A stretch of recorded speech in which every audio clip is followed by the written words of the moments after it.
Janata party కావచ్చు, జనసేన నిన్న ఒక ఎంపీ అభ్యర్థిని కూడా ఇచ్చారు, వారైనా కావచ్చు, తెలుగుదేశమైనా కావచ్చు. నాకు అనిపిస్తుంది జగన్మోహన్ రెడ్డి మీద నేను చేసిన పోరాటమే నాకు శాపమా? ఎటువంటి ఆపేక్ష లేకుండా అందరందరూ పార్టీలు పెట్టుకుంటున్నారు. నాకు రాజకీయంగా స్వార్థం ఉంటే ఏమో నేను కూడా పెట్టుండేవాడినేమో. లేదు కదా. నేను కోరుకున్నది మనస వాచ కర్మన ఈ రాష్ట్రం అభివృద్ధి చెందాలి అంటే శ్రామికుడైన చంద్రబాబు నాయుడు గారు ముఖ్యమంత్రి కావాలి అని నేను కోరుకున్నాను. నిన్న చూసాం, ఆ ముసలోడు ఆ చంద్రబాబు అంటాడు జగన్మోహన్ రెడ్డి.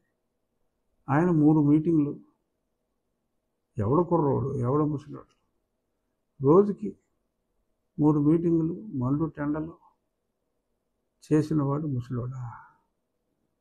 ఏసీ బస్సు వేసుకుని ఆ బస్సు పై నుంచి మాట్లాడేటప్పుడు కూడా అటు ఇటు కూలర్లు వేసుకుని మాట్లాడేవాడు, ఏదో ఒక మీటింగ్ చేసేవాడు. యువకుడా? మీరే నిర్ణయించండి, ఎవరు కుర్రవాళ్ళు, ఎవరు యువకులు, ఈ రాష్ట్రాన్ని గాడిలో పెట్టగలిగిన వాడు ఎవడో మీరే ఆలోచించండి. పవన్ కళ్యాణ్ గారు కూటమి కలవాలి, కూటమి గెలవాలి అని ఆయన కూడా అవిశ్రాంత పోరాటం చేస్తున్నారు. మరి నేను ఒంట్లో బాగోపోతే హైదరాబాద్కి వచ్చి ఇమీడియట్గా మళ్ళీ ప్రజాక్షేత్రంలో ఉండాలి. మరి అక్కడ ఇచ్చిన కమిట్మెంట్ల కోసం ఆయన కూడా ఆరోగ్యం సైతం లెక్క చేయకుండా మరి అనారోగ్యం, జ్వరం వచ్చింది, అయినా సరే ఆయన వెళ్ళి పోరాడుతున్నారు. తప్పకుండా నాకు, ఎందుకంటే నా లక్ష్యం ఒకటే, జగన్మోహన్ రెడ్డిని ఓడించాలి. ఆ లక్ష్యంతోనే నేను ఇన్నాళ్ళు నా ప్రాణాలకు తెగించి ఉన్నా. ఈ ఎలక్షన్ కూడా జగన్మోహన్ రెడ్డి కావాలా, జగన్మోహన్ రెడ్డి వద్దా అనే ఎలక్షనే. పవన్ కళ్యాణ్ గారు కూడా జగన్మోహన్ రెడ్డి వద్దు, ఇతన్ని వదిలించాలి అనే ఉద్దేశంతోనే ఆయన ప్రజాభిమానం ఎంతగా ఉన్నా కూడా ఎక్కడ నెగ్గాలో కాదు ఎక్కడ తగ్గాలో తెలియాలనే ఉద్దేశంతో చంద్రబాబు నాయుడు గారితో చేయి కలిపి భారతీయ జనతా పార్టీ కూడా కలవాలని మరి ఆయన కూడా పోరాడారు. ఆయన తెరపై పోరాడారు, అంటే తెరపై అంటే అందరికీ తెలిసేలాగా. తెలియకుండా నేను ఎన్ని రోజులు ఢిల్లీలో గడిపానో నాకు తెలుసు, కానీ కడుపు తెచ్చుకుంటే కాళ్ళ మీద పడుతుంది. నేను ఇప్పుడు ఏమి మాట్లాడినా అపార్థం చేసుకునే పరిస్థితి కాబట్టి అర్థమైన వాళ్ళకి అర్థమైనంత, నేను అంతకంటే ఎక్కువ మాట్లాడను. ఖచ్చితంగా కూటమి గెలవాలి, జగన్మోహన్ రెడ్డి పోవాలి, చంద్రబాబు నాయుడు గారి రాష్ట్రానికి ముఖ్యమంత్రి కావాలి అనే ఉద్దేశంతోనే నేను జగన్మోహన్ రెడ్డి మీద ఈ రోజుకి కూడా సుప్రీంకోర్టులో నేను పోరాడుతున్నా. ప్రజల మీద నాకున్న విశ్వాసంతో, అంటే ప్రజలకి హాని జరుగుతుంది, నా వంతు పాత్ర నేను పోషించాలి అనే ఉద్దేశంతోనే నేను ఏ పార్టీ సభ్యుడు కాకపోయినా ఇప్పుడు ఉన్నది జగన్ని వదిలించాలి అని కలిసిన కూటమి. వీళ్ళు నెగ్గాలని కాదు, జగన్ను వదిలించాలి, రాష్ట్రానికి మంచి జరగాలి అని కలిసిన కూటమి. జగన్ను వదిలించడానికి ఎవరు ఎంత కృషి చేశారో, పార్టీలుండి 50 లక్షల మంది సభ్యులుండి కృషి చేయటం ఎస్ గ్రేటే.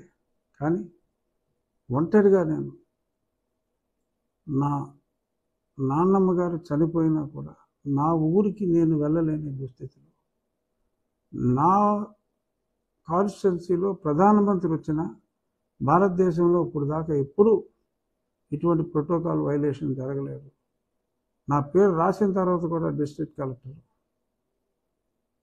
మరి ప్రధానమంత్రి ఆఫీస్కే ఫోన్ చేసి నా పేరు తీయించేసిన ఘనుడు జగన్మోహన్ రెడ్డి. అయినా నేను అర్థం చేసుకున్నప్పటికీ కూడా ఎదురీది నేను నా పోరాటం కొనసాగించాను. ఎన్ని అవాంతరాలు వచ్చినా ఈ జగన్మోహన్ రెడ్డి అనే దరిద్రం ఈ రాష్ట్రానికి ఉండకూడదు అని నేను ప్రొసీడ్ అయ్యాను. సో పోరాడేవాడు ఎవడు ఈ కూటమిలో ఉండకూడదు అని ఎవరైనా అనుకుంటారని కూడా నేను అనుకోవట్లేదు. It's an aberration, it's a mistake by miscommunication by some vested interested people. కాబట్టి తప్పకుండా చంద్రబాబు నాయుడు గారు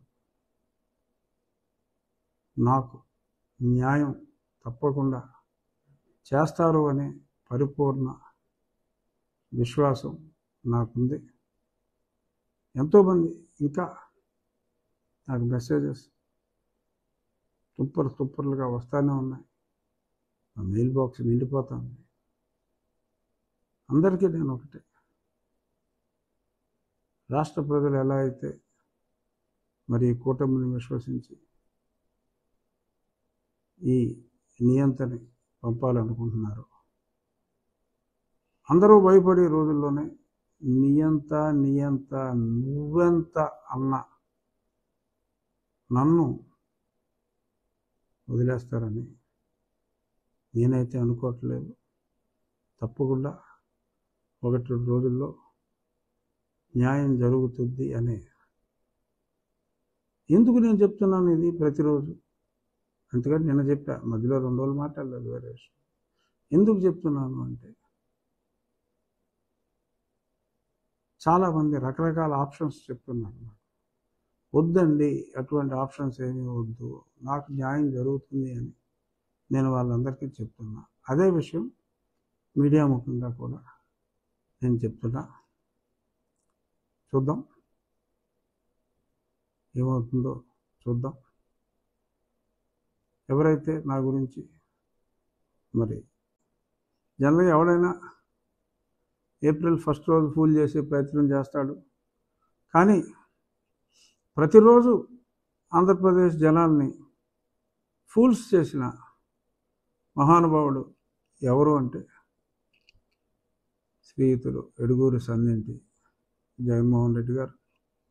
సో ఆయన ఇంకా ప్రతిరోజు జనాన్ని ఫూల్స్ చేయటం మానేసి ఏప్రిల్ 1కి అంటే ఇవాళ ఏదైనా చెప్పుకోండి, దేశానికి కాబోయే ప్రధానాన్ని కూడా చెప్పండి. అఫ్కోర్స్ మీరు భయపడతారనుకోండి, ఆ మాట అనరు. అవసరమైతే అమెరికాలో పోటీ చేశారని నెగ్గలని అంటారు తప్ప కల్లో కూడా భారతదేశంలో నేను ప్రధాని అవుతానని చెప్పే ధైర్యం ఆయనకి లేదు. ఎందుకంటే అలా చెప్తే 24 గంటల్లో ఏమవుతుందో ఆయనకు తెలుసు కనుక. సరే, ఈ ఏప్రిల్ ఫూల్స్ డేని పక్కన పెడితే ఈరోజు నేను గతంలో సుప్రీంకోర్టులో 2 సార్లు వాయిదా పడింది. ఒకటి, జగన్మోహన్ రెడ్డి గారు సుమారు 3,000 సార్లు ఆయన మీద ఉన్న 11 ఛార్జ్షీట్లలో బాగా వాయిదాలు అడిగినట్టుగా రికార్డులన్నీ సమర్పించి, ఇంక ఈ కోర్టులో ఉంటే ఇలాగే ఈయన వాయిదాలు అడుగుతూ ఉంటాడు, ఆయన ఇస్తూ ఉంటాడు. దానికి తోడు హైకోర్టు నుంచి కూడా అసలు నువ్వు వెళ్ళక్కర్లేదా